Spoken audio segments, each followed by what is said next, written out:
سورہ شعراء آیت 106۔ اعوذ باللہ السمیع العلیم من الشیطان الرجیم، بسم اللہ الرحمن الرحیم۔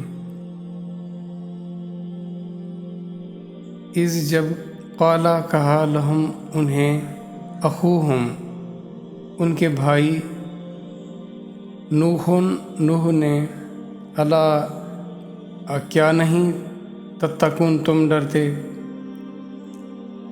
اب نوح کا واقعہ، پہلے حضرت ابراہیم کا تذکرہ چلا تھا، ان کے بارے میں بتایا گیا کہ مختلف قوموں پر جو نبی بھیجے گئے، رسول پیغمبر مبعوث کیے گئے، اللہ ان کا تذکرہ فرماتے ہیں کہ وہ کیا پیغام لے کر آئے تھے، انہوں نے اپنی قوم سے کیا کہا، پھر ان کو کیا جواب ملا، لوگوں کا کیا رسپانس تھا، تو اس کے متعلق ہمیں آگاہ کیا جاتا ہے۔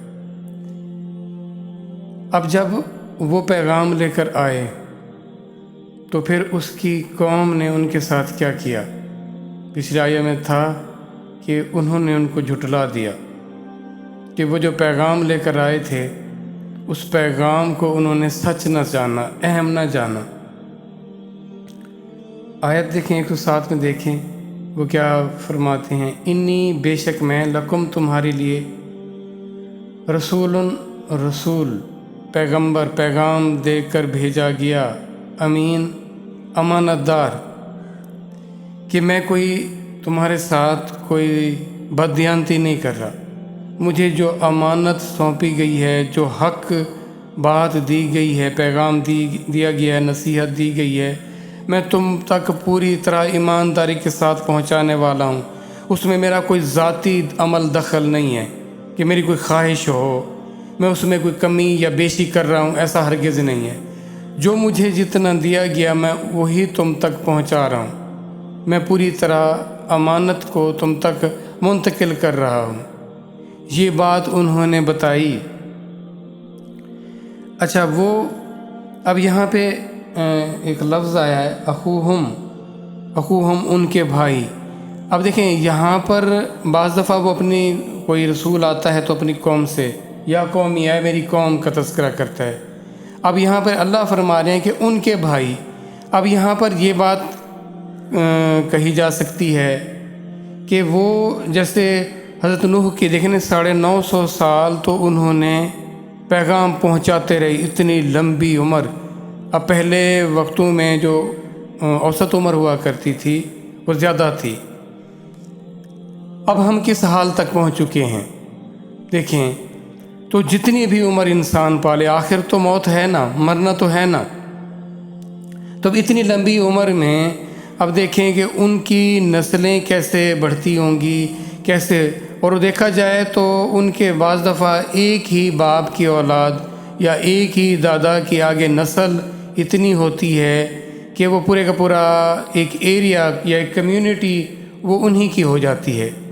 تو اس طرح اب یہ جو ان تک بھیجا گیا، وہ جس قوم میں ان کو بھیجا گیا، تو یہ ان کے اپنے ہی آبا و اجداد یا رشتہ دار تھے، اور اس طرح ان کے جو تعلقات تھے وہ بہت کلوز تھے۔ تو اب ان کے اس قدر کلوز تعلقات کے باوجود بھی وہ ایک دوسرے پر بھروسہ نہیں کرتے تھے، وہ ایک دوسرے کی بات کا یقین نہیں کیا کرتے تھے۔ اب وہ اپنی اس بات کو کس حوالے سے بتاتے ہیں کہ دیکھو میں امانت دار ہوں، میں تم سے کوئی بددیانتی نہیں کر رہا، اور میں اللہ کا پیغام تم تک لے کر آیا ہوں۔ اب کیا تھا پیغام، کیا تھا دیکھیں، پیغام کیا تھا۔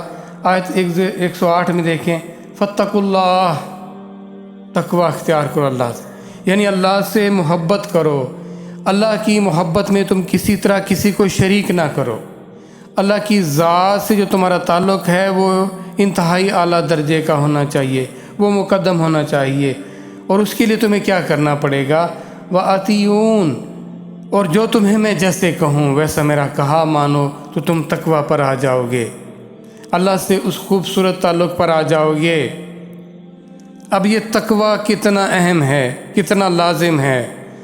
جو تقوی اختیار کرے گا، جو اللہ سے ڈرے گا، جو اللہ سے اپنا تعلق خالص کر لے گا، بہترین کر لے گا، تو اسے ہدایت ملے گی، وہی کامیاب ہوگا۔ اور آج ہمارے لیے تقوی تو کوئی اہمیت ہی نہیں رکھتا۔ ہم تو سادی طرح آنے کو تیار نہیں ہیں، اور تقویٰ تو انتہائی بہترین راستہ ہے، اپنے آپ کو خالص کر لینا ہے، نکھارنے کا، سنوارنے کا، سدھارنے کا بہترین درجہ ہے۔ اللہ تو آپ کو اس درجے پر لے کر آنا چاہ رہے ہیں۔